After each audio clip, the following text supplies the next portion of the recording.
To discuss the humanitarian crisis in Gaza is Hussam Ayloush, Executive Director of the Los Angeles office of the Council of American Islamic Relations, also known as CAIR. Good morning. Thank you very much for joining us.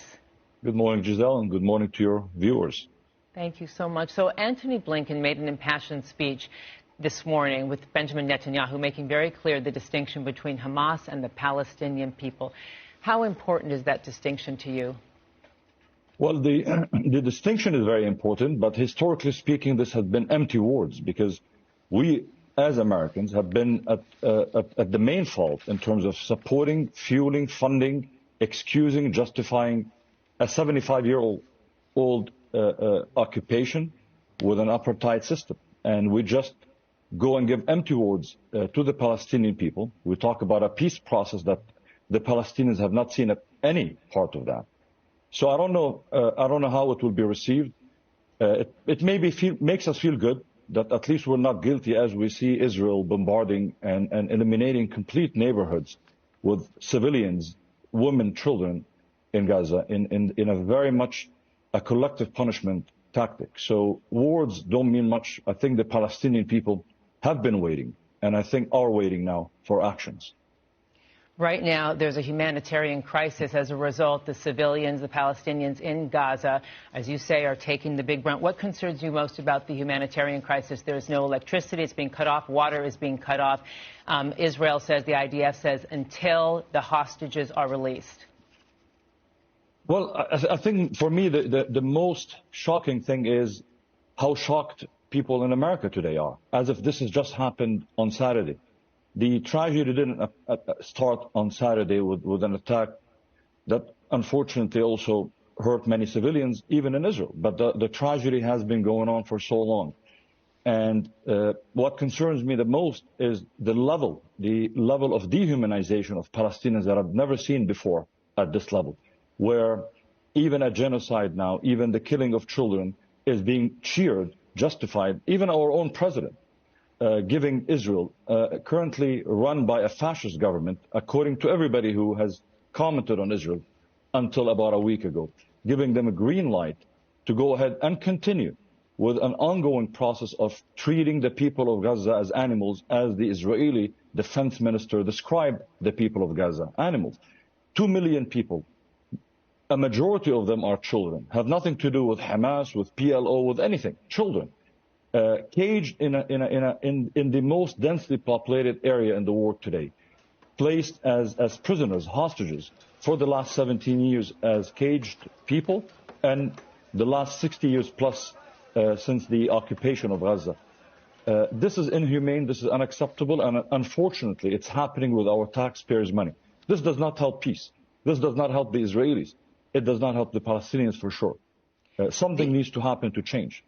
The ISIS-like tactics of the Hamas terrorists who are reportedly responsible for beheading children and killing families and children in kibbutzes and also civilian homes. This is a very complex geopolitical crisis unfolding. Does Hamas represent the people of Gaza, all the civilians there, or are they too victims of this horrific crisis? Well, first of all, the beheading story has been refuted, and even the Israeli government has denied it.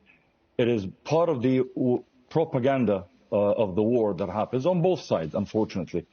And we have to be careful not to fuel misinformation on any side. But more importantly, Hamas is a byproduct of an occupation. Hamas did not start the occupation. Hamas started in 1987. The occupation in Palestine started in 1948. The dispossession of the Palestinian people did not start with the PLO. The solution to this conflict is not for Hamas or the Likud or PLO to disappear, because if they disappear today, another group will come out. The solution to this ongoing conflict is one thing: end the occupation. This is what it is. It's about an occupation that is brutal. This is an ongoing killing of Palestinians. Where are the authors? I wasn't invited on media to talk about how Israel has been killing Palestinians every single day. For the Palestinians, every single day has been a terror, harassment, abuse, loss of land, confiscation of land, building of illegal settlements on their own land, being sieged, not allowed to have medicine, food, water, every single day. Where is the outrage? I know it is right to be outraged when we hear about civilians being killed. Every life is valuable, Israeli, Palestinian, or any other life. But why is it that we only show that compassion and that attention when only Israeli lives are taken? Where is that compassion for Palestinians? They are also children of the same God. There are Israelis who would counter that and say that the Palestinians do not want Jews to have a state, the state of Israel, and they do not want Jews to exist. So therein lies the complexity, no?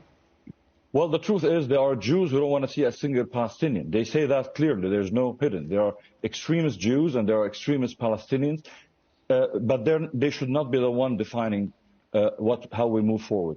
Israel had a chance to, with the Oslo Agreement, with the PLO, agreeing to a two-state solution, which is impossible now, considering how Israel has used the Oslo Agreement to expand land, taking land from Palestinians, from what was supposed to be the land for the Palestinian state. Now, every expert, every independent expert say it's impossible to have a two-state solution now. The real situation is Israel has used the excuse of some Palestinians saying, we don't want to agree with the establishment of the state of Israel. The reality is the majority of Israelis and Palestinians at one point agreed to that. But honestly, having two-state solution doesn't fit the Zionist agenda. The Zionist agenda has been, it's a colonial settler ideology that has been moving into removing Palestinians from their own homeland. It is not that difficult. Again, I make a case, if we want to see peace, and I hope most of us want to see peace, where Israelis, Palestinians, Muslims, Christians, and Jews live in peace and harmony, the way historically they've done it, by pressuring Israel.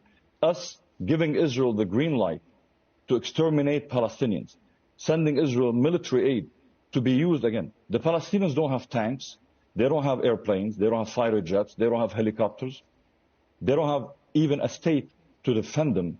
They don't have veto power the way Israel has. At one point, there comes a time when we say Palestinians are human beings who, like any people in the world, deserve to live free on their land. They don't need to prove anything to people, to be treated with dignity, with respect, given freedom, the way Israelis, the way we Americans, the way the French, the way any people in the world deserve. Hussam, let me ask you one last question before I let you go. Right now, there is no safe passage for civilian Palestinians to leave Gaza. Perhaps, however, the Egypt border could be open. Do you see that happening? And in what way do you see that there could be any other nations coming in to negotiate that kind of safe passage? Well, first of all, it's the responsibility, according to international law, of the occupying power, and that is Israel. Israel controls the air, the border, the livelihood of Palestinians. It is Israel's responsibility to protect the safety of citizens that it occupies. That is the Palestinian people, including those in Gaza. Complete cutting off of water, fuel, electricity, that constitutes war crimes. It is not anybody else's business to protect those civilians. And for Israel to expect that Egypt will open the border, and Egypt is complicit in that inhumane siege, so Egypt doesn't get a pass. But for Israel to expect that Egypt will open the borders in order for Palestinians again to engage in another exodus, that is also ethnic cleansing. That's what the Palestinians did. The majority of people in Gaza are children of those refugees who were forced out of their homes inside what today is Israel. These are people who have been trying to return to their homeland, and Israel has again and again refused to allow those refugees to go back to their territory. So by them moving to Egypt, they worry. These people worry that they will not be able to come back to Gaza. What happens is we have pushed the people of Gaza into a very difficult corner. No rights, no dignity, no hope, no peace, no future. They can't control the sea. They can't go fishing. They can't control the air. They can't have an airport. They can't control the border. They can't control what medicine. What happens to any people who has been turned into animals in cages with no hope? They become hopeless. And what we witnessed on Saturday, as unfortunate as it is is that manifestation of hopelessness that we have to end.